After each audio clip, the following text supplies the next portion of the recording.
What is up, guys? It's your boy Jay. Chantel. We don't got the mics today, but that's fine. We just got out of seeing the 4DX high frame rate 3D showing of Avatar: The Way of Water, and it might have gotten someone's opinion changed. Yeah, I don't know what I was thinking the other day, but I honestly don't think it was the frame rate that like swayed my opinion. I don't know. It looked better on certain parts with the frame rate being higher. Now, by all means, it made the movie a whole lot better, like as far as visually. But as far as story-wise and how I felt about the movie the first viewing, it's definitely changed this time. I think it's because you were so hyped for this film, and you ended up being disappointed. Right. But knowing what it was after watching it the first time, you got to actually enjoy it. Exactly. I think that's exactly what it was. Because I understood like certain parts a whole lot better. And some of the things I faulted it for the first time, now I understand it after watching it this time. As far as it goes for me, there's a couple parts I did kind of sleep through, mainly because my back's been killing me and the seats were not comfortable at all. At all. Jesus. It's a long run time to sit in uncomfortable seats.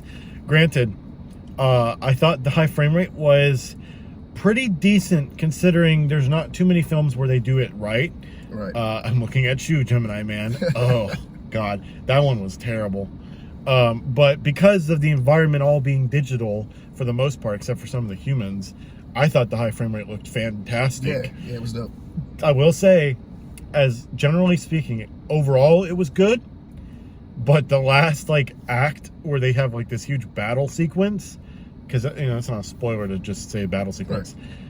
The high frame rate does not do that. Does not do well in terms of it doesn't look good. Right, and it was certain parts also. It looked like it was changing from the high frame rate to just the regular looking movie. Well, here's the other problem: you can't do a high frame rate shot that also happens to be slow mo, because then it just points out everything even more detailed. There's definitely some bad CGI in this movie, but considering it's a $400 million budget, I'm kind of figuring maybe those were just ones they thought we wouldn't notice. But you know what? It's fine. They can have a couple moments of bad CGI considering the rest of the tasks of the film they had to do. Right. But after watching it a second time, I probably won't watch it again in theaters. Yeah, it's just too long. Too long, man. I'll watch it again when it comes out. Of course. I'm still going to give it a 4.5 out of 5. I think I'm going to give it a 4.5 this time too, because it was way better this time. Now I feel like this was worth waiting for. Right. It was fire. Now we got 2 years until the next one instead of 13. Right. But so you don't think that they need to end? It should have ended here. No, not anymore. Not anymore. Now again, now that I've paid attention and really understood everything, yeah, I can't wait till the next one. That's good. Yeah. At least your mind changed a little bit.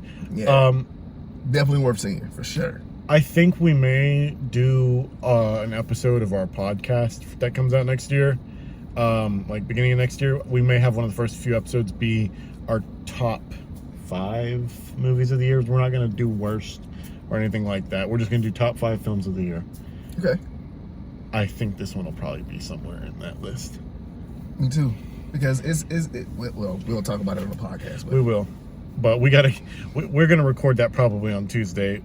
Granted, it won't come out until January 1st, but we got to do our research and figure it out, because we've seen 30 movies, 40 movies this year.